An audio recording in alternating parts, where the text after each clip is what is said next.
The Kernel Podcast. Hosted by Noah Norton. Hey everyone, and welcome to the Kernel News Podcast. As always, I'm your host, Noah Norton. Just a quick little rundown on what's been happening. There's a little bit of chaos, and I'm sorry if you hear screaming and chanting in the background. That's actually because our company bought a ton of shares in GameStop and AMC, and if you haven't been paying attention, that hasn't been going so well. So we kind of have a mini revolt happening on. Close that door, please. Please close that door. They're going to see us. We're having a mini revolt with some of our production staff. They've apparently fashioned a sort of DIY guillotine and have been pulling executives out of their offices. And we haven't had any confirmed killings yet, but it seems like they are on a warpath. And what we're hoping is that they only go after the higher-ups, and that they realize that I'm important, and that this whole team is important, and that we should very much not be killed. Please, the blinds as well. Get the blinds down. So we're going to shoot this, and hopefully if it gets a lot of views, they're going to realize how important it is. So please be sure to like and subscribe on this video, because it's really important that we do this, and we're going to get this going right now. We're going to get you right into the news section. So let's pop it, lock it, and butter it down. Move the couch against that door. Move the couch against the door. If they ram it, they're going to get right through. Okay, starting off with some news here. Face Off 2. Dwayne "The Rock" Johnson and Danny DeVito have been cast in the lead roles. Now, obviously, this is very exciting. I'm predicting box office gold. This is going to be enormous. I do have only a little reservation, and that has to do with how are they going to do the size difference? I mean, Dwayne "The Rock" Johnson being like 6'5", and Danny DeVito being like 4'10". How are they going to do the face swap? And then on top of that size difference, that's going to be horrifying to see Danny DeVito's face on Dwayne "The Rock" Johnson. That's going to be a little scary for me. So I don't really know how they're going to do that. However, I do see how they could be good foes for each other. Danny DeVito having the clear advantage at being knee height. He could very much claw or bite at Dwayne "The Rock" Johnson's knees. Dwayne "The Rock" Johnson, of course, having a size and muscle advantage. But, if he can't see Danny, how's he going to know if he's coming, right? I think this could be really exciting. I'm going to trust Hollywood on this one. All right. Moving on, Gina Carano is becoming a liberal to win back the role of Cara Dune in the Mandalorian series. Now, if you don't know, Gina Carano was fired over some controversial tweets and comments she'd made in the past. So Disney decided to just fire her in total. And I stay out of politics, so, I'm not going to say whether that was a good or bad decision. However, The Mandalorian is now down one worse actor. So what do you want to say? However, I guess that she's missing some of that Disney money. So she's actually registered as a Democrat and has sent Disney executives her voter registration form to show that she is now a liberal. Apparently, this is an attempt to win over those liberal Hollywood elites. She tweeted out recently, "Kamala is a boss bitch." So I guess that's kind of her way of trying to ingratiate herself back into Hollywood. She's planning on appearing in some upcoming pro-choice marches and has made a call for some sensible immigration reform. So I don't know if this is going to work for her. It's definitely a strategy we haven't seen used before, because mostly when you get called out for being far right, you just go deeper right, kind of Louis C.K. style. But we'll see if it works out for her. Gina, I don't like you as an actress, so I'm hoping it doesn't work, but we'll see. All right, so moving on here. Did they see us? Okay, apparently they've killed their first executive. So we're gonna really move along here and try to get this episode out. Who was it? Was it Todd? Okay, they killed Todd, our senior writer. So we're gonna just keep moving along here. And oh no, that's bad. They're going after the creatives. Do they know that it was my idea? Do they know that I put the GameStop?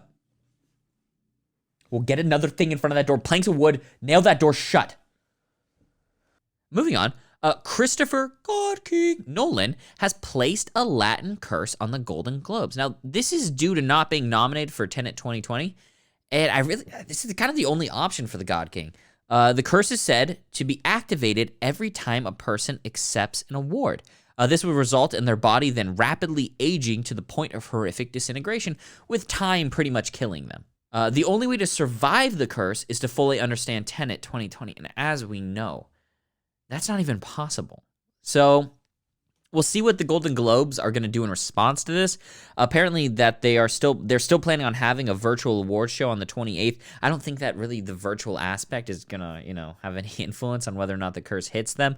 But maybe it will if they can kind of tape delay it out so we see the award touch and then they cut and the disintegrated husk is kind of gone off screen so that the kids can watch it, so they can enjoy it.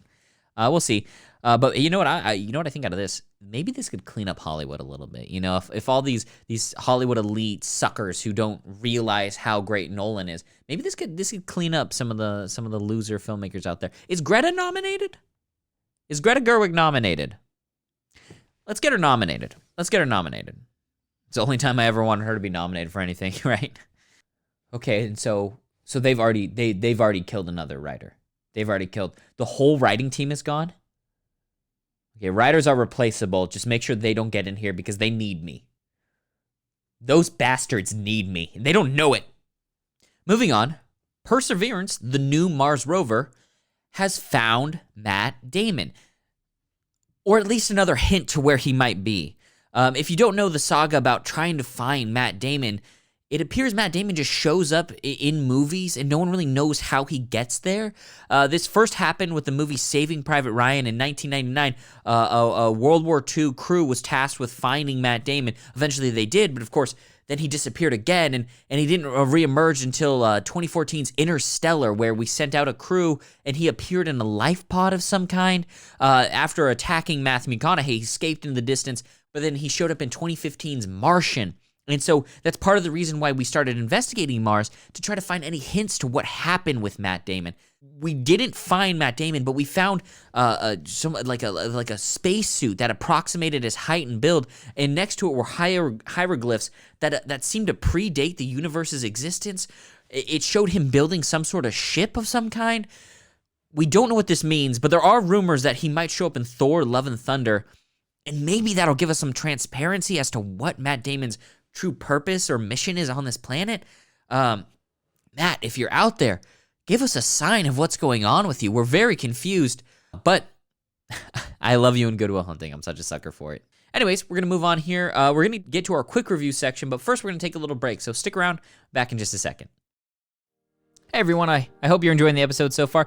We just actually want to take this break for a second to show you about some exciting stuff. Now, you may have been watching the episode and noticed this pin right here, and the pin says, "I risked my life for Tenet." And when I got this pin from redbubble.com, which is actually where you can find all of our merch, this right here is a kind of like signed contract, a sort of a statement right here that I risked my life during the middle of a global pandemic to see a masterpiece film. And I actually did that multiple times. And I think something at the Kernel we've been talking about is, since we're all such huge fans, that this is a kind of a badge of honor, a badge of courage, if you will. So we're actually selling these on Redbubble. These "I risked my life for Tenet" pins. You can get them as stickers like this. A larger sticker you put kind of on a laptop screen. Maybe you put it in the corner of your screen, so when you're watching Tenet for your 17th time, you get a reminder that you actually braved the perils of the world to see this film and promote really high quality filmmaking. So if you want to get these, check them out at redbubble.com. We actually have a bunch of great merch over there. We also have this great sticker written and directed by Quentin Nolan. This is if you want to flex on some film fans and let them know that you're a fan of great writing in film, and you're also a fan of great writing and great directing in film. So kind of to show that you really appreciate true cinema. We also have this great one right here that I think is awesome. I think this is it's God-King Nolan, but I think this is while he's filming The Prestige, if I'm not mistaken. This is The Prestige Nolan right here. So you can wear this and just kind of show your support of a really true visionary that Christopher Nolan is. And then finally, we have just a standard The Kernel News kind of sticker you can put on like a laptop screen. And this right here actually works in film debates as sort of a get out of jail free for a bad take. If you feel like you have something controversial, you just take this sticker off, you show it to someone, and they know. You know, that it's kind of just, hey, don't debate me, all right? Don't try to fight me on this. I'm going to beat you.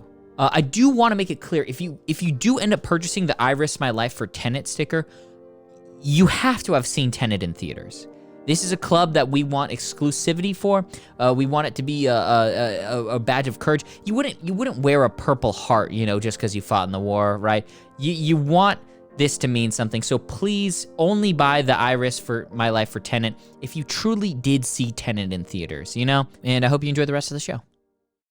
Hey everyone, hope you enjoyed that little break. So we're into our quick review section. If you don't know, our quick review section is kind of like where I just get my thoughts and feelings and opinions about some of the stuff that's come out in the past few weeks, and kind of just, catch you up to speed with some of what's happening, and maybe make a recommendation. If you haven't seen one of these things, be sure to check it out.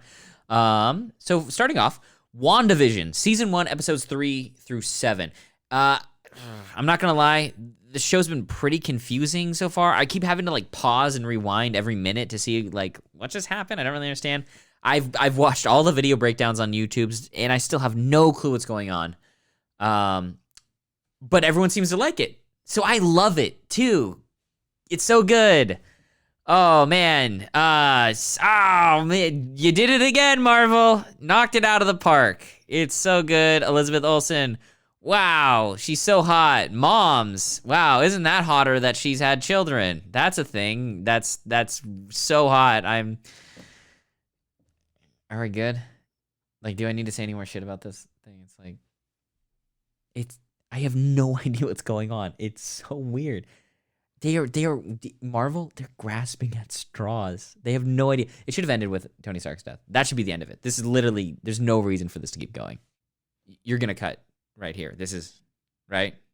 You're cutting all this. Just get the Marvel stuff. I jerked off Marvel or whatever. We'll go on. Okay, moving on.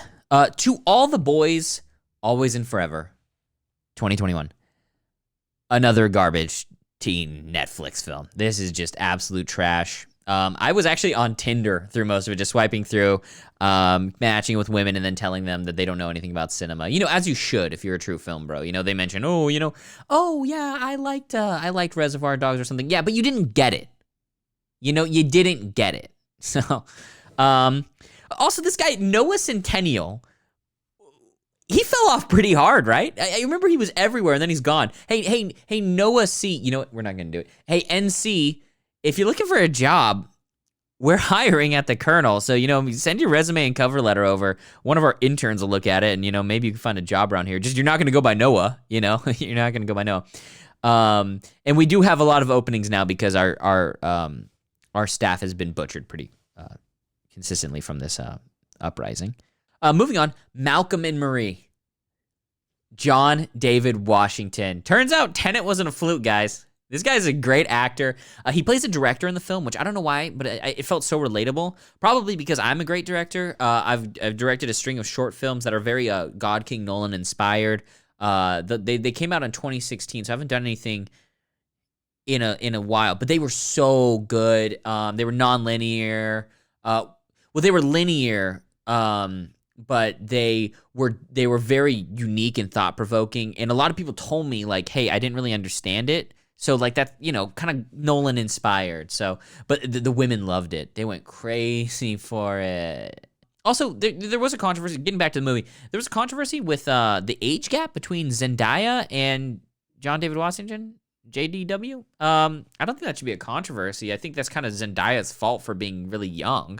You know, she should have been, like, older for this movie. So, I don't know. I think people are just, they're looking for controversy at this point. You know, they want to be mad about something. And what you should be mad about is Zendaya being in this movie. That's what you should be mad about, so. Moving on, Earwig and the Witch 2020. Now, this is actually my first Studio Ghibli film. And I gotta say, yeah, I'm not impressed. Not impressed. I will probably never watch a Studio Ghibli film ever again. I'm just guessing they're all as bad as this one. And if I have to say the quiet part out loud, they could learn a lot from Pixar. I think they should watch some Pixar movies. And I don't think they could handle the emotional complexity and depth of, like, Finding Nemo or Inside Out. So I think we start them off with something easy to palate, like The Good Dinosaur or The Incredibles, you know? And then slowly they work their way up to see what real storytelling looks like. So I think that's a good direction for them to go, but they got a long way to go. So, Studio Ghibli, watch a few more good movies before you try to make one, okay? This was rough. It was a rough one. Moving on, Zack Snyder's Justice League trailer. Now, I gotta say, full disclosure, about the whole trailer, I was going, this just looks okay. You know, it looks like they just recolored it, you know, nothing too crazy. But then, the line. We live in a society. He said it. The Joker said we live in a society. And I gotta say, when I heard that, I wanted to put on the Joker makeup, grab a buzzsaw, and just run in the street. Run in the street and take the society back in a revolution. But not like the revolution that just killed my executive producer. Like, you know, a little more tame and one that doesn't actually affect me. You know, a revolution should affect other people, not me. I shouldn't have to be wrapped up in this and barricading my office door while I hear the screams of what I think was our human resources department. That's not a revolution I want to be a part of. Did they kill Janice? It was Janice. Okay. Okay, and finally, the Cruella trailer. Female Joker 2019? Did anyone else get that vibe? I was watching the trailer and I was like, this is just the Joker, but with Emma Stone, you know? And it's kind of hard to watch a movie studio like Disney be that thirsty for another franchise. They should have just written on it, hey, Warner Brothers, let's collab on this one. Let's get these two together and start making a movie, because it was so obviously an attempt at doing the Joker. Like, this felt like the Ghostbusters remake back in 2016, like the all-female. It felt like they were just doing that again. But I think also the issue, too, Cruella's not really a likable character. Like, the Joker has so many redeeming qualities, you know? He points out that we live in a society. He points that out. That's there, you know? Cruella, she just kills dogs. That's not really that relatable. So I think it's not going to be that great. We'll see. But you know, Disney, you should really contact Warner Brothers if you're wanting to do a crossover. All right, you shouldn't just try to steal their IP. All right, in our final section, we're going to go to our Did You Know section. So if you don't know about our Did You Know section, this is a deep dive into film knowledge and trivia that can't be found on IMDb. So you're hearing it straight from the horse's mouth here, okay? Did you know Quentin Tarantino came up with the idea of Reservoir Dogs 1992 after playing the video game Among Us? He loved the premise of social deduction and took the concept for his debut film. And this is actually where he named all the characters, because he saw all the colors and created characters around them. Mr. Orange, Mr. Pink, Mr. Blonde, etc., all based off the different skin types that you can get for your Among Us character. Fascinating stuff. All right, as always, I'm Noah Norton. They have apparently broken through our first layer of defense, so if this is the last time I see you, please go follow our Instagram account. Be sure to like and subscribe, and check us out on TikTok. Okay, they are breaking through. Everyone get under the desk. Under the desk like it's an earthquake. Get under the desk like this is an earthquake. This is where you... Under the desk! Under the desk! I start the revolution!